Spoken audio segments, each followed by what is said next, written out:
How to find routing number on Cash App. Hey everyone, welcome back to our channel. In today's video I'll simply guide you through the steps on how you can basically find your routing number on Cash App, so make sure to watch the video till the end.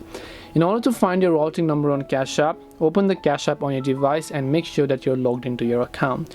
Remember that your routing number will only be shown once you have your account verified and that you have added some funds to it.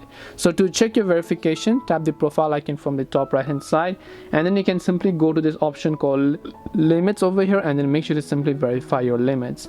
Once you've done that, you want to simply come here, and to find your Cash App routing and account number, you can just come to the home tab. As you do that, right beside your cash balance, you should be able to find your Cash App account as well as also your routing number.